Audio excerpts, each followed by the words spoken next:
আজকেও চলে এসেছি আরেকটি রেসিপি নিয়ে, মোচা চিংড়ি। তো বন্ধুরা, মোচা কিভাবে চিনবেন এর টিপস আর মোচা ছাড়ানোর পদ্ধতি দিয়ে এই মোচা চিংড়ি রেসিপিটা আজকে আপনাদের করে দেখাবো। ভাত, রুটি, পরোটার সাথে কিন্তু দুর্দান্ত লাগে এই মোচা চিংড়ি। তো এই রেসিপিটা কিভাবে বানালাম তাহলে চলুন দেখে নেবেন। আর আমার ভিডিওটা যে যেখান থেকে দেখছেন তার জন্য অসংখ্য ধন্যবাদ আর অনেক অনেক ভালোবাসা।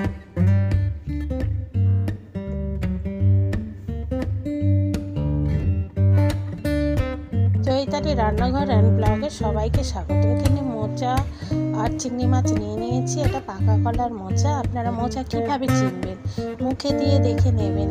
মোচা যদি তেতো হয় ভাববেন কাঁচা কলার মোচা, আর মোচা যদি মিষ্টি হয় তাহলে ভাববেন পাকা কলার মোচা। এখন আমি একটা প্লেট নিয়ে নিয়েছি আর মোচা কিছুটা ছাড়িয়ে নিচ্ছি। আর আমি কয়েকটা মোচা ছাড়িয়ে দেখিয়ে দেবো কিভাবে মোচা ছাড়াতে হয়। খুব বেশি না বন্ধুরা, 3-4টে আমি ছাড়িয়ে দেখাচ্ছি। এইভাবে মোচাটা ছেড়ে নিতে হয়। এটা আর একটা নৌকার মতো একটা সাদা মতো থাকে, এগুলো খেতে নেই, এগুলো খেলে পেট ব্যথা করে।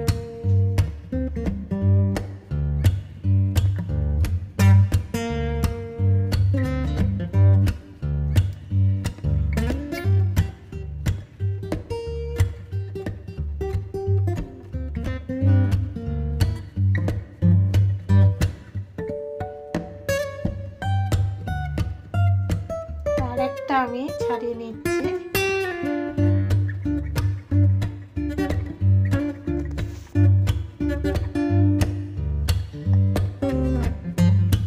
কটা ছাড়িয়েছি এটা দেখিয়ে দিলাম বন্ধুরা। সমস্ত মোচা ছাড়ানো হয়ে গেছে। এখন মোচাগুলো কুচিয়ে নিতে হবে।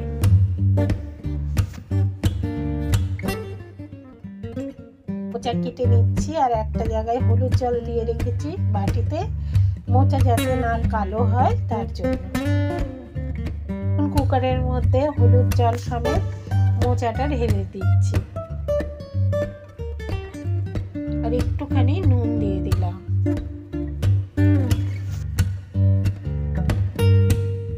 এখন মোচাটা সেদ্ধ হতে দিয়ে দিচ্ছি। 7টা সিটি দিয়ে আমি এখন নামিয়ে দিচ্ছি। এখানে আমি আলু নিয়ে নিয়েছি আর রসুন, 3টে কাঁচা লঙ্কা, আদা পরিমাণ মতো রেখেছি, পেস্ট করে নেবো। একটা পেঁয়াজ কুচিয়ে নিয়েছি। এদিকে মশলা 1.5 চা চামচ হলুদ গুঁড়ো, 1 চা চামচ কাশ্মীরি মির্চি, 1 চা চামচ জিরের গুঁড়ো, 1 চা চামচ ধনের গুঁড়ো, ফোড়নে দেবো তেজপাতা, গোটা জিরে আর দারচিনি, লবঙ্গ আর এলাচ দুটো। আর এদিকে নিয়ে নিয়েছি গরম মশলার গুঁড়ো আর চিংড়ি মাছ, নুন হলুদ মাখিয়ে নিয়েছি। এখন কুকারের ঢাকা খুলে নিয়েছি। এখন দেখে নেব মোচাটা কতটা কি সেদ্ধ হয়েছে। আমি নিজেও দেখে নেব, আপনাদেরকেও একটু দেখিয়ে দেব। একটা আমি নিয়ে নিচ্ছি, নিয়ে টিপে দেখিয়ে দিচ্ছি। তো মোচা ভালো মতো সিদ্ধ হয়ে গেছে। এখন মোচাটা ঠান্ডা করে নিয়ে এখন সেই জলটা আমি চেপে চেপে নিয়ে নিচ্ছি। সমস্ত মোচার জল এইভাবে চেপে নেব। সব জল চেপে নিয়ে নিয়েছি। একটা ফ্রাই প্যান বসিয়ে সাদা তেল দিয়ে দিলাম। এখানে সাদা তেলে রান্নাটা করছি, আপনারা চাইলে সর্ষের তেলেও করতে পারেন। গরম হয়ে গেছে। এখন আমি চিংড়ি মাছগুলো ভেজে নেব। চিংড়ি মাছ খুব লাল করে ভাজবো না, কারণ বেশি লাল করে ভাজলে চিংড়ি মাছ শক্ত হয়ে যাবে।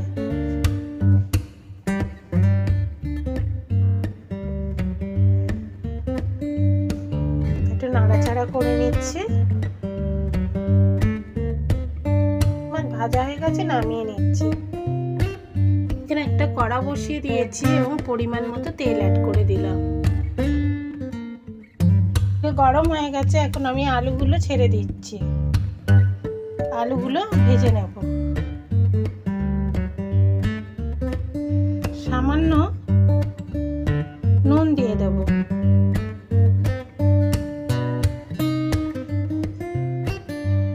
তো ভালো করে আলুটা নাড়াচাড়া করে নিচ্ছি।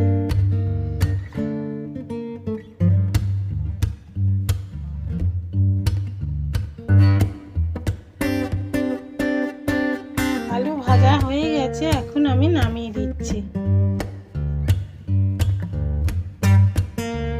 ওই তেলেই দিয়ে দিচ্ছি গোটা জিরে ফোড়ন, একটা তেজপাতা, আর দিয়ে দিচ্ছি দারচিনি, দুটো লবঙ্গ আর দুটো এলাচ।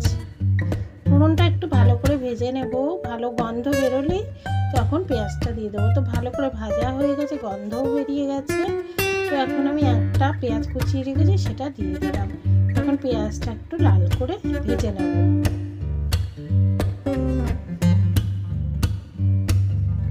পেঁয়াজটা লাল করে ভাজার পরে এখানে আদা রসুন কাঁচা লঙ্কার পেস্টটা দিয়ে দিলাম। একটু বাটি ধুয়ে জল অ্যাড করে দিচ্ছি। তো ভালো করে নাড়াচাড়া করে নিচ্ছি।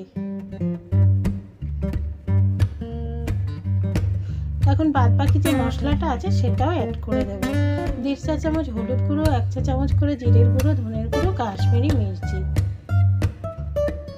মশলাটা ভালো করে একটু কষে নেব। আর ডিশটা ধুয়ে একটু জল দিয়ে দিলাম, যেহেতু মশলা লেগেছিল।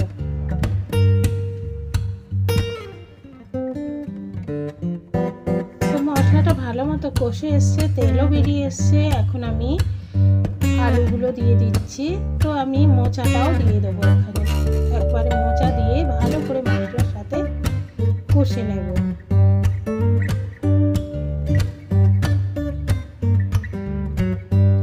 এখন ভালো করে নাড়াচাড়া করে নিচ্ছি।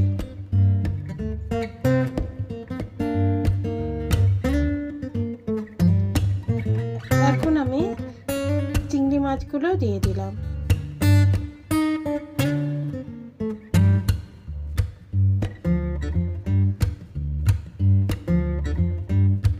ভালো করে এখন কষে নেব।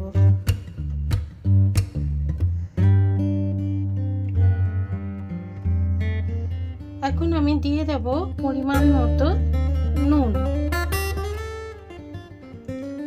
আর স্বাদের ব্যালেন্সের জন্য দিয়ে দেব চিনি। একটু মজার চিনি দিলে টেস্টটা কিন্তু ভালোই আসে। আবারও আমি ভালো করে কষিয়ে নেব।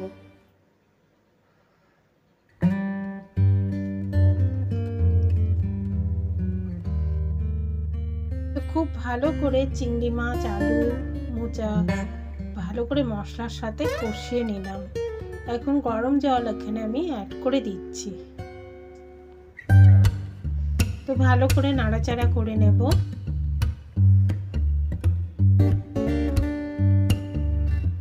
আঁচটা লো টু মিডিয়াম করে একটা ঢাকা দিয়ে দিচ্ছি 12 মিনিটের জন্য।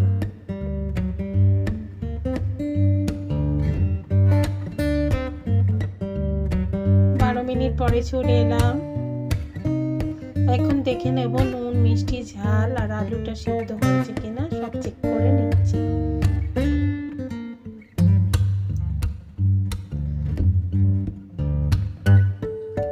তো আলু সেদ্ধ হয়ে গেছে, আর নুন, মিষ্টি, ঝাল সব ঠিকঠাকই আছে বন্ধুরা। তো আর একটু নাড়াচাড়া করে নিলাম।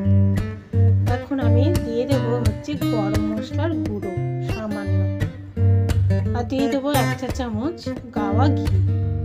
মোচার মধ্যে একটু গাওয়া ঘি দিলে খেতে কিন্তু খুবই ভালো লাগে। তো ভালো করে আমি নাড়াচাড়া করে দিলাম।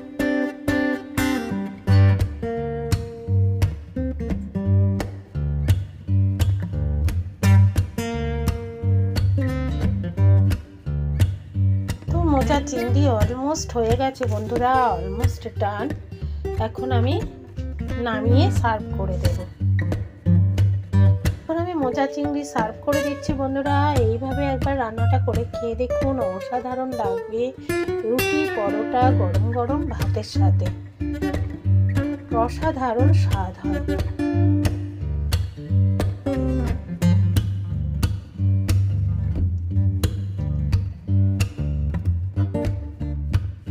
মোচা চিংড়ি রেসিপি রেডি।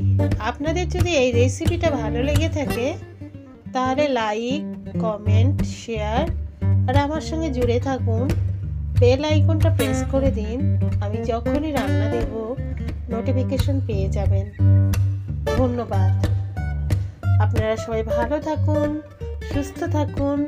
আরেকদিন চলে আসবো আরেকটি রেসিপি নিয়ে আপনাদের মাঝে।